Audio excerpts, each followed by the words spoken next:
All right, today we are jumping into the final, incredibly dramatic chapter of the Apostle Paul's journey to Rome. Seriously, this is a story about survival, about persuasion, and about a message that you're going to see just could not be locked down. So let's dive right in.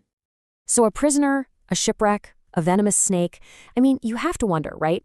How on earth did one of the most consequential journeys in history actually end? He's already survived this insane shipwreck, washed up on some random island. And you'd think that's the end of the drama, but no, it is far from over. The real question is, after all of that, how does his story finally wrap up in Rome itself? Okay, so the story picks right back up on the shores of this island. Everyone's exhausted, shipwrecked, they have no clue what's coming next. And this is where things get really interesting, because it starts not with a fight, but with a totally unexpected welcome. So they figure out they've landed on the island of Malta. And get this, instead of being met with suspicion or hostility, the locals show them what the text calls unusual kindness. They build a huge fire for these cold, soaking wet survivors. It's this really simple human moment that, well, it kind of sets the stage for the absolute craziness that's about to happen. All right, so picture this. Paul's just trying to be helpful. He's gathering up some brushwood for the fire. And all of a sudden, a viper, trying to escape the heat, comes out and latches onto his hand. Just hangs there. The islanders see this and they're like, whoa, okay, this guy must be a murderer. He escaped the sea, but justice with a capital J just caught him. But then, and this is the wild part, Paul just casually shakes the snake off into the fire. Doesn't even flinch. The locals are just staring, waiting for him to keel over, but nothing happens. And just like that, their whole theory about him completely flips on its head. I mean, look at this. The whiplash is incredible.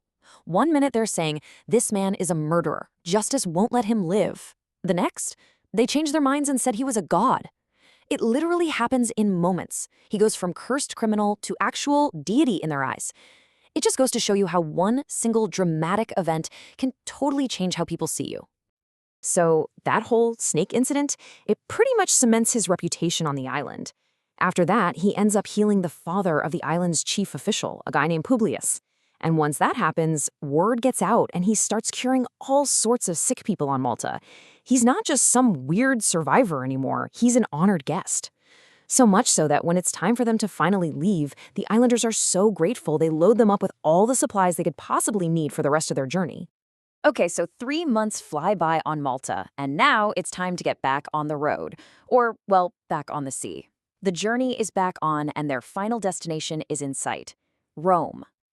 So they hop on an Alexandrian ship and start making their way. It's not a direct shot, though. They make a few stops, first in Syracuse for a few days, then a quick stop in Rhegium, then they get to Puteoli and actually spend a whole week there with some other believers.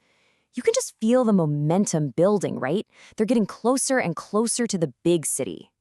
And then you get this moment. It's really powerful. Before Paul even sets foot in Rome, a group of fellow believers travels all the way out from the city to meet him on the road. Just think about that. After everything this man has been through, the trials, the storm, the shipwreck, the snake, seeing those friendly faces, well, it must have been an incredible relief. The text says he thanked God and was encouraged. You can just imagine the weight lifting off his shoulders. So here we are, Rome, the final destination. But let's not forget, Paul is still a prisoner. He's not there as a tourist. And his very first move is to try and clear the air with the local Jewish leaders. Now, when we say prisoner, you might be thinking of a dark, damp dungeon, but that's not what was happening here. Paul was under what we'd call house arrest. It's a really specific situation. He was allowed to rent his own house, and people could come and go and visit him. But, and this is a big but, he was guarded day and night, chained to a Roman soldier. So yeah, he's confined, but he isn't silenced. He still has an audience. And he doesn't waste any time. Just 3 days after he gets there, he calls a meeting with the local Jewish leaders. He's not waiting around for rumors to start flying. He gets out ahead of it and just lays his cards on the table. He starts by saying, look, my brothers, I've done nothing against our people or our customs. And this next part is just brilliant. He tells them, it is because of the hope of Israel that I am bound with this chain. See what he's doing? He's reframing the whole thing. He's saying, this chain isn't on me because I'm a criminal. It's on me because I believe in the very thing our nation has been hoping for. He's tying his personal fate to their collective national hope. It's a masterful argument. So how do the leaders react? Well, they're pretty careful. They basically say, okay, interesting. We haven't gotten any angry letters about you from Judea, and no one's shown up to trash talk you. But we have heard that this sect you belong to is spoken against everywhere. So while we have no official complaint, we're definitely curious to hear what you have to say for yourself. And just like that, the stage is set for a major debate.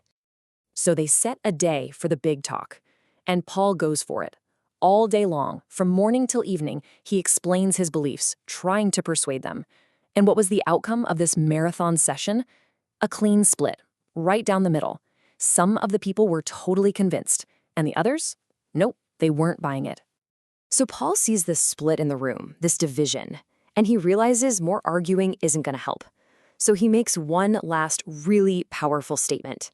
He pulls out a quote from the prophet Isaiah, and it's a heavy one. He's basically saying, you know what? This exact reaction, this hearing but not understanding, this was predicted centuries ago. And the quote goes on to explain why. It says their hearts have become calloused. It's not that they can't hear the words, it's that their hearts are hardened to the meaning. It's like they've chosen to close their eyes and plug their ears because if they didn't, they might actually understand and turn and be healed. Wow, that is a serious indictment. And that quote leads to this. This is basically the grand finale of the entire story. It's the mic drop moment. Paul says, therefore, I want you all to know God's salvation has now been sent to the Gentiles. He's saying, since you won't listen, it's going to people who will. And then he adds this incredibly confident statement, and they will listen. So after that bombshell declaration, things settle into a kind of new normal. And for 2 full years, Paul just stays there, under house arrest in Rome, still chained to a guard, still waiting for his case to go before the emperor. But make no mistake, he wasn't just sitting around twiddling his thumbs. And this is how the whole story ends. It's an incredible summary. For those 2 years, his rented house basically becomes mission control. He welcomed anyone and everyone who came to see him. He proclaimed the kingdom of God. He taught about Jesus Christ. He did it all with boldness. And then you get the final 2 words of the entire book, without hindrance. Think about that. The man is literally in chains, but his message is completely unhindered. It's unchained. It's free, spreading right from the heart of the empire, from a prisoner's rented room. And that just leaves us with this one big question to chew on, doesn't it? The story closes with a man physically in chains, yet the final verdict is that his work was totally unhindered. So what does that even mean? What does it mean for a message or an idea to be truly and completely without hindrance?